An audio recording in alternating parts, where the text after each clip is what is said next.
there guys, gals, and non-binary pals, GM Potter here. Welcome to my channel where I review books and bookish things. If you like what you see, please consider subscribing.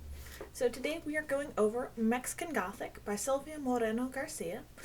This one is written by the same author who did Silver Nitrate, which is coming out. I believe it was in July. I'll have to double check that, and if I'm wrong, I'll have a little correction on the screen. But I read Silver Nitrate as an advanced reader copy, and I just was engrossed by her writing style and just fascinated, and I had to read more, so I found this one at my bookstore. And let's get into it.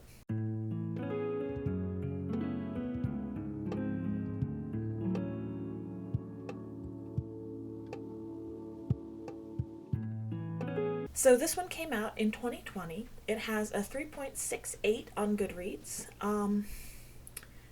And the people who gave it lower reviews, I think, didn't get it or didn't buy into the premise or suspend their disbelief the way that the author was hoping they would.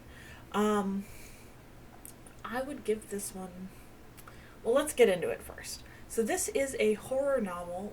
It's obviously a Gothic horror novel, as the title implies. It's a Gothic horror novel, and it is utterly fantastic.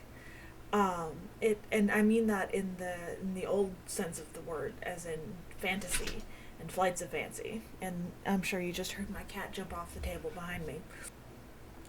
But it's a horror novel and a body horror novel. So this one is very atmospheric. The setting is kind of its own character, which is one of the things that kind of describes a Gothic novel, is the setting.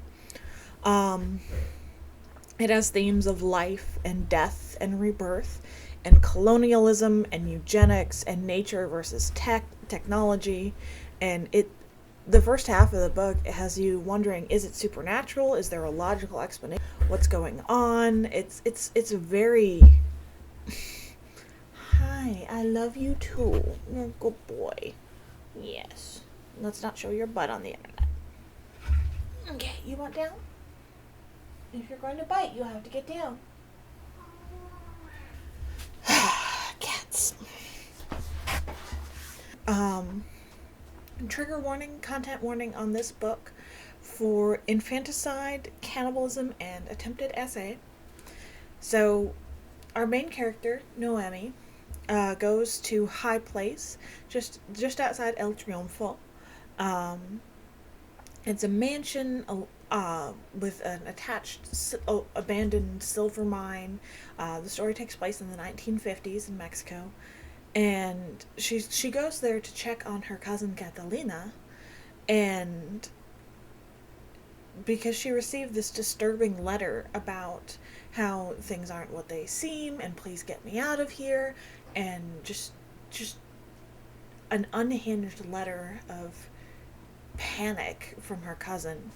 And she goes, and it's very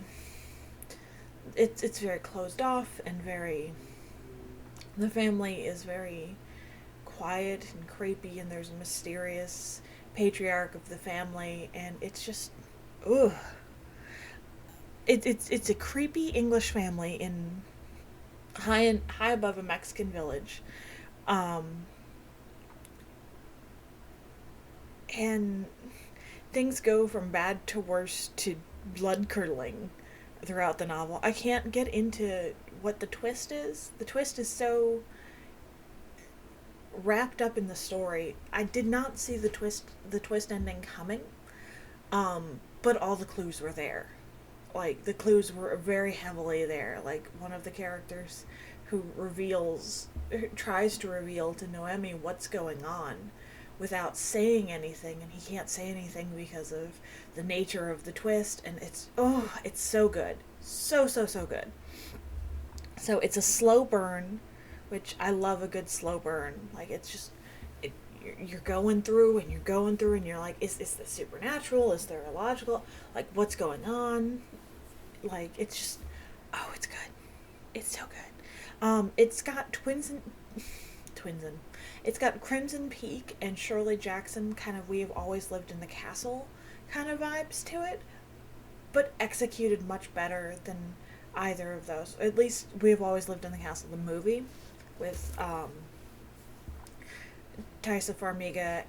At least the movie. The book is on my to-read list. I have a copy of it. I just haven't gotten around to reading it yet. But, oh, this book is good. This book is absolutely amazing. If you like horror, if you like suspense, if you like slow burns, please, please consider reading this one. It is so good. Let's show the author some love. Have you read this one?